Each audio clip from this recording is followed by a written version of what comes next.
성도님들 주의 이름으로 환영합니다. 이 시간 하나님께서 주시는 말씀의 은혜 가득하기를 간절히 기도합니다. 오늘 우리가 함께 읽은 야고보서, 이 야고보서는 야고보가 쓴 편지입니다. 편지를 쓴 사람이 있다라고 한다면 그 편지를 받는 사람들도 있겠죠. 받는 사람들, 그렇다면 누구에게, 이 편지는 야고보가 누구에게 썼을까요? 1절 말씀을 보니 흩어져 있는 12지파에게 쓴다라고 합니다. 야고보는 예루살렘의 핵심 리더로 흩어진 12지파에게 편지를 보내고 있습니다. 예루살렘에 박해가 있었을 때에 유대 그리스도인들은 팔레스타인 밖으로 흩어졌을 것입니다. 야고보는 예루살렘에서 이들에게 편지를 쓴 것입니다. 그리고 그 편지 안에는 여러 가지 시련 속에서도 인내하도록 권면하라는 메시지가 담겨 있습니다. 예수님의 형제이며 하나님과 주 예수 그리스도의 종 야고보의 편지는 슬픔 중에, 고난 중에 흩어진 이들에게 큰 위로와 격려, 그리고 가야 할 길이 되었을 것입니다. 오늘 이 야고보의 메시지가 고난 중에, 그리고 슬픔 중에 있거나 인내하는 중에 있는 성도님들에게 위로가 되고 가야 할 길, 목표가 되기를 간절히 축복합니다. 모두 함께 1절 읽어보도록 하겠습니다. 1절입니다. 시작. 하나님과 주 예수 그리스도의 종 야고보는 흩어져 있는 12지파에게 문안하노라. 아멘. 야고보는 자신을 하나님과 주 예수 그리스도의 종이라고 소개합니다. 자신의 소개글입니다. 야고보는 예수님의 형제인 야고보입니다. 그러나 예수님과의 육신적인 관계, 육체적인 관계는 언급하지 않습니다. 혈연이나 성장하면서 함께 겪었던 어떤 경험이나 인간적인 관계를 권위로 삼지 않습니다. 12지파에게 편지하는 야고보는 오직 하나님과 예수 그리스도의 종으로서 자신을 드러내고 편지하고 있습니다. 예수님을 형님이 아닌 주라고 고백하는 것, 이것은 야고보의 신앙을 보여줍니다. 이러한 야고보는 예루살렘 밖에 흩어진 유대 그리스도인들에게 편지를 합니다. 형제들아 라고 부르며 친근하게 형제들이 겪는 시련에 대해 그리스도인으로서 합당하게 반응하도록 편지를 통해 이끌어내고 있는 것입니다. 2절에 나오는 시험, 이 시험은 유혹보다는 시련의 시험을 의미합니다. 시련, 편지를 받고 있는 형제들은 신앙으로 인한 시련을 겪고 있습니다. 신앙으로 인한 다양한 시련과 가난으로 인한 시련을 겪고 있었을 것입니다. 오늘날 우리들의 고민과 마찬가지로 이들도 똑같이 시련, 그리고 시험을 당하고 있는 것입니다. 여러 가지 시험이란 그리스도인의 수식어라고 해도 과언이 아닙니다. 사랑하는 성도님들, 우리 그리스도인들은 시험에 대한, 시련에 대한 어떠한 태도를 가져야 합니까? 우리 그리스도인들의 태도, 시험을 대하는 태도, 시련을 대하는 태도 어떠해야 합니까?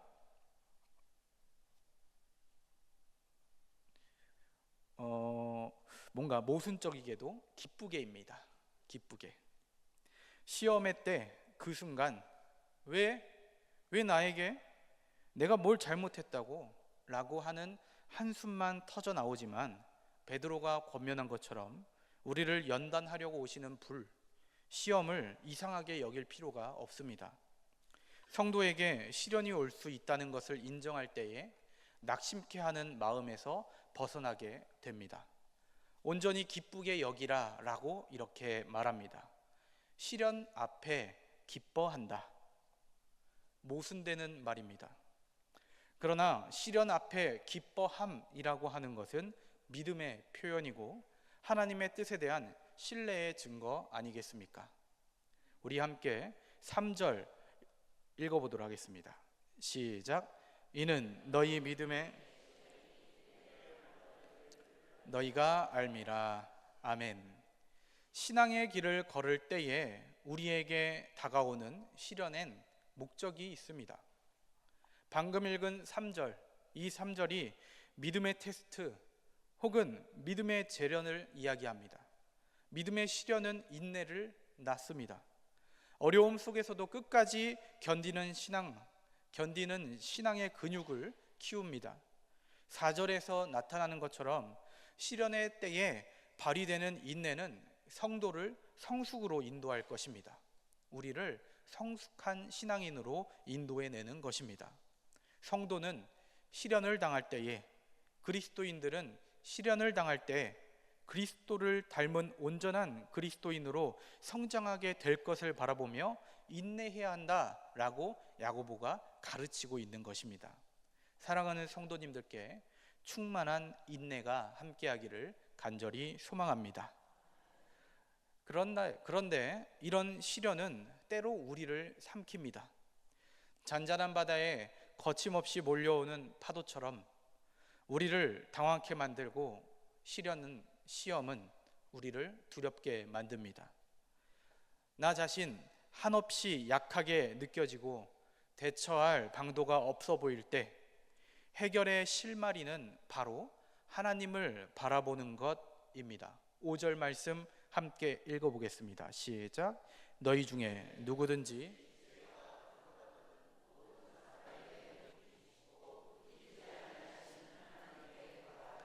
그리하면 주시리라. 아멘. 여기서 하나님께 구하라 라고 하는 말에 집중해 봅니다. 하나님은 환난 날에 만날 큰 도움이시라 라고 시편에서 고백하듯이 하나님은 환난 날의 큰 도움이심을 우리 성도님들 가슴으로 고백하십니까? 하나님께 구하라 합니다. 환난 날의 큰 도움이신 하나님께 구하라 합니다. 무엇을 그러면 구합니까? 무엇을? 말씀을 통해 보면 힌트가 있는데 지혜입니다. 지혜. 시련을 지혜롭게 대처하고 인내하며 성숙으로 나아가기 위해 필요한 지혜입니다. 이 지혜는 열심히 노력해 얻은 세상의 얄팍한 지식, 경험에 따른 임기응변이 아닙니다. 하나님의 지혜입니다.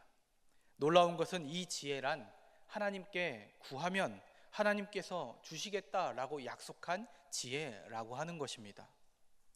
하나님께서는 주의 백성들이 시련을 당할 때에 지혜를 주시며 기꺼이 감당하도록 도우고 계십니다.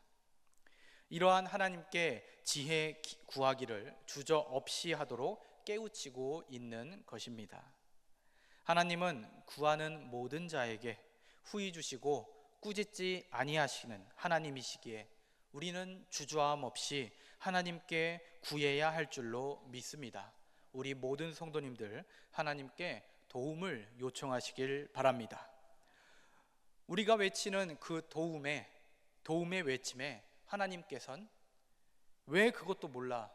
도대체 지금까지 뭐 했어? 허투루 신앙생활했어? 라고 하시지 않습니다. 하나님께서는 지혜가 부족한 것을 나무라지 않으십니다. 지혜를 구하는 것을 책망하지 않으십니다. 나의 부족한 모습, 창피한 모습 때문에 하나님께 나아가기를 머뭇거리고 포기하지 않기를 간절히 바랍니다. 포기하는 것은 능히 부어주시고 채워주시는 하나님을 인색한 분으로 만드는 교만의 일임을 기억하기를 바랍니다. 사랑하는 성도님들, 지혜를 구할 대상, 그 대상이 바로 하나님이다 라고 하였습니다. 하나님께 구하는 것입니다. 그렇다면 지혜를 구할 때의 태도는 무엇입니까? 오늘 제목을 유심히 봤다라고 한다면 이제 마지막 거가 나올 것 같습니다. 바로 믿음입니다. 믿음을 가지고 지혜를 구하는 것이란입니다. 그렇다면 어떤 믿음일까요? 어떤 믿음? 바로 이런 믿음인데 이러이러한 하나님이시니까 하는 믿음입니다. 여기에 이러이러에다가 무엇을 넣을 수 있을까요?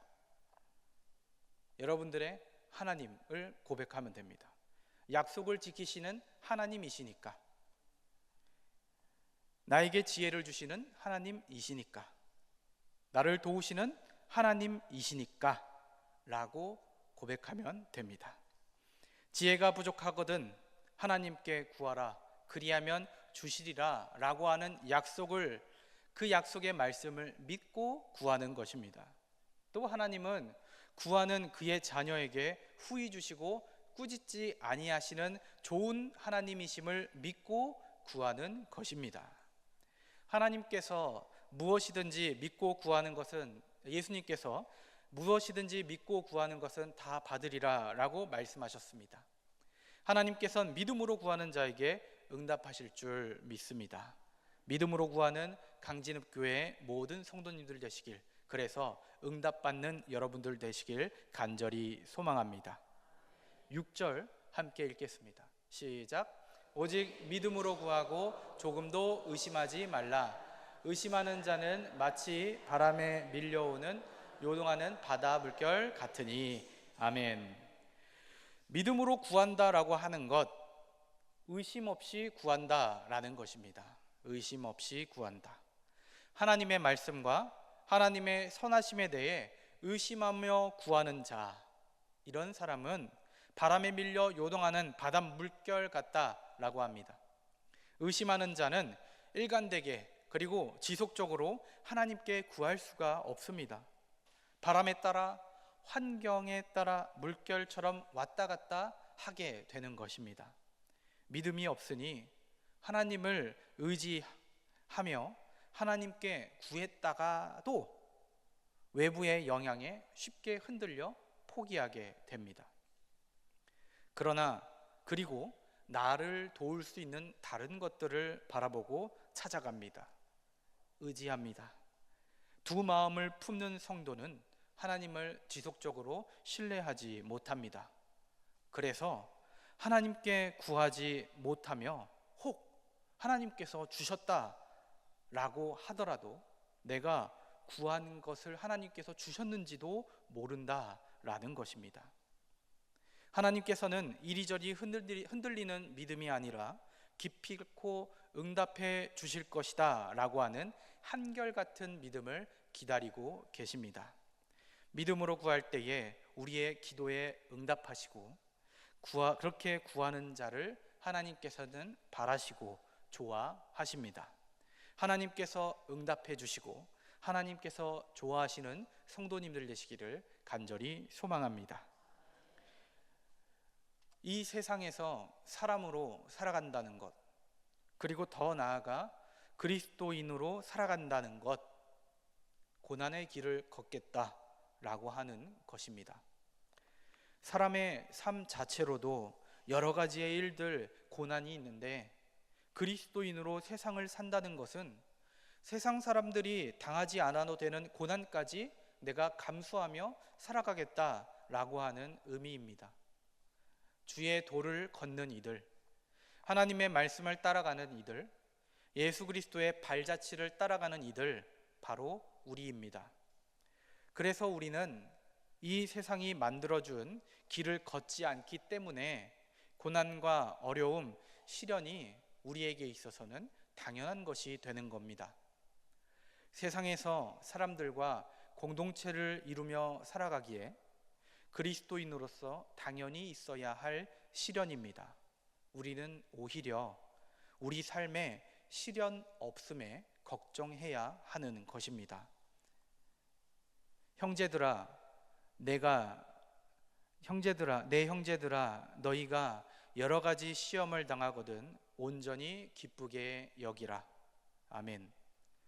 성도에게 시련은 있어서는 안 될 일, 있을 수 없는 일이 아니라 마땅히 올 것이고 기대되는 일이어야 합니다.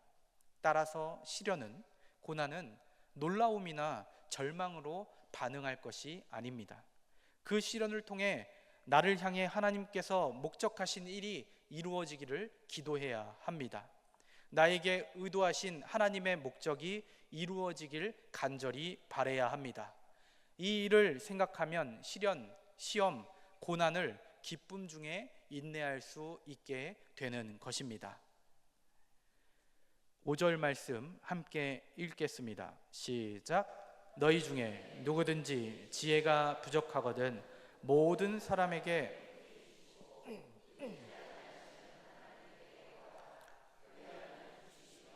아멘. 세상을 이기는 길, 세상의 지혜가 아닙니다. 바로 하늘의 지혜입니다. 지혜란 하나님의 시각으로, 하나님의 시선으로 시련과 고난을 바라볼 수 있는 능력이 됩니다. 하나님의 영원한 시각, 하나님의 영원한 시선으로 바라보는 능력이 지혜입니다. 좁고 짧은 우리의 안목으로 손익계산을 하지 않기를 바랍니다.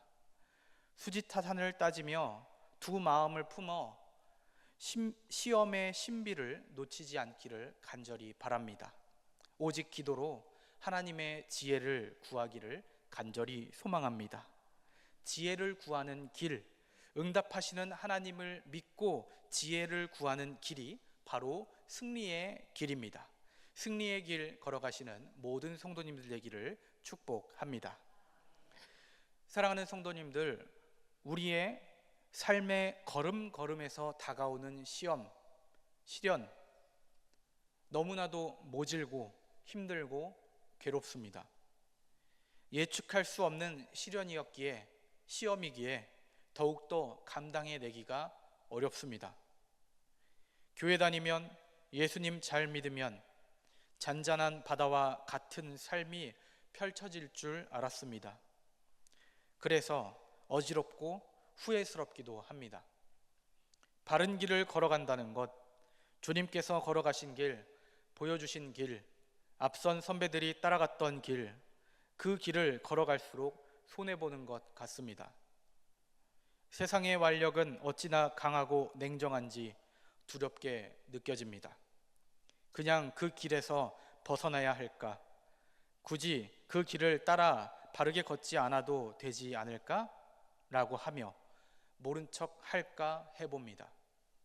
하지만 이 모든 일, 어려움, 고난, 아픔의 시련 모두 하나님의 장중에서 일어난 일임을 기억하시기를 간절히 바랍니다. 하나님의 의도와 목적은 반드시 이루어질 것입니다. 사랑하는 성도님들, 포기하지 않기를 바랍니다. 나를 향하신, 우리 가정을 향하신, 우리 교회를 향하신, 우리 나라를 향하신 하나님의 계획하심을 믿고 기쁨으로 인내하길 바랍니다. 자랑스러운 신앙의 길, 그 끝에 하나님 품에 안기기를 간절히 축복합니다. 말씀을 생각하며 잠시 침묵으로 기도하도록 하겠습니다.